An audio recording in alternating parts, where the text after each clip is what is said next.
देवाच्या आळंदीमध्ये इंद्रायणी नदी ही पुन्हा प्रदूषित झाल्याचं पाहायला मिळतंय, पुन्हा फेसाळल्याचं पाहायला मिळतंय। नदीवरील बंधाऱ्याजवळ मोठ्या प्रमाणावरती केमिकल मिश्रित फेसाचे डोंगर हे तयार झाल्याचं चित्र सध्या पाहायला मिळतंय।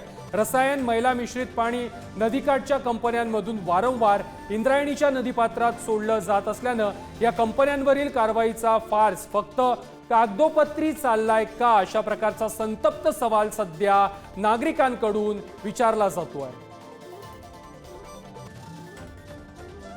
हे दृश्य आपण पाहतोय, इंद्रायणी नदी कशा प्रकारे फेसाळलेली आहे, प्रदूषित झालेली आहे, हे या दृश्यातून आपल्याला पाहायला मिळतंय।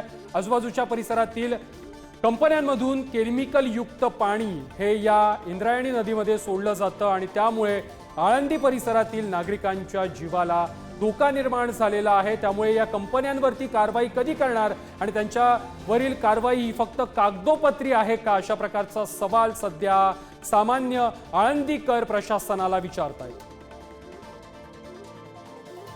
या संदर्भात अधिक माहिती देत आहेत आमचे प्रतिनिधी तुषार झरेकर।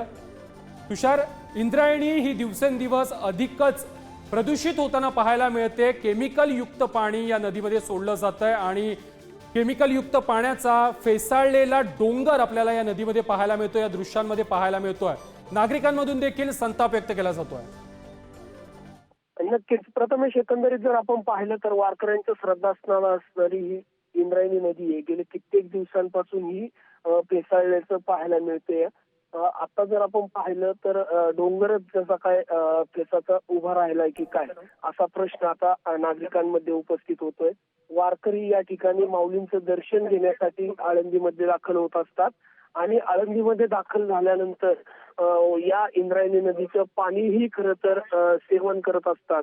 हे जल सेवन करत असतात, मात्र त्यांच्या आरोग्याचाही प्रश्न या पाण्यामुळे निर्माण होतोय।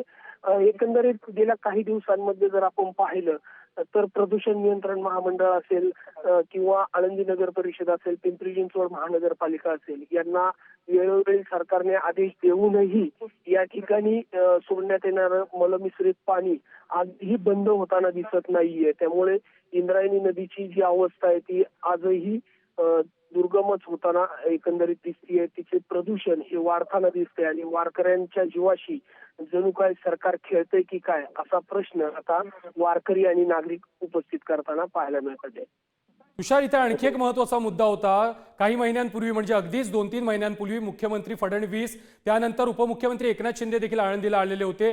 त्यांच्याकडे कारवाईची मागणी ग्रामस्थांनी केलेली होती, मात्र त्यानंतरही 1 ते 2 महिने उलटून गेलेत तरीही कंपन्यांवरती कारवाई होताना काही दिसत नाहीये।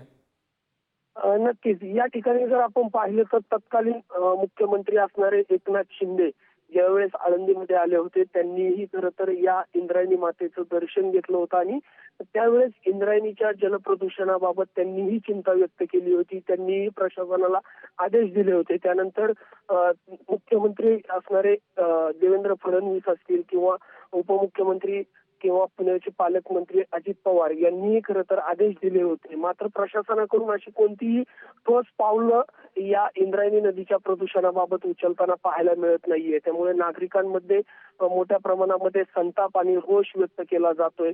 तसेच वारकरी संप्रदाय जर आपण पाहिलं तर वेळोवेळी निवेदन देते, मात्र तरीही प्रशासनाकडून याकडे मुद्दामच कानाडोळा केला जातोय की काय, असा प्रश्न आता वारकऱ्यांमधून उपस्थित होतोय। प्रथमेश, नक्कीच तुषार, धन्यवाद तुम्ही दिलेल्या सविस्तर माहिती संदर्भात। देवाच्या आळंदीमध्ये इंद्रायणी कशा प्रकारे प्रदूषित झालेली आहे, फेसाळलेली आहे, हे दृश्य आपण सध्या पुढारी न्यूजवरती पाहतोय, मात्र याकडे प्रशासनाचा कानाडोळा होताना पाहायला मिळतोय। या कंपन्यांवरती कोणतीही कारवाई अद्यापर्यंत झालेली नाही आहे। मुख्यमंत्री फडणवीस आणि उपमुख्यमंत्री एकनाथ शिंदे यांनी देखील कारवाईचे आदेश दिल्यानंतरही प्रशासन हे ढिम्मच असल्याचं पाहायला मिळतंय।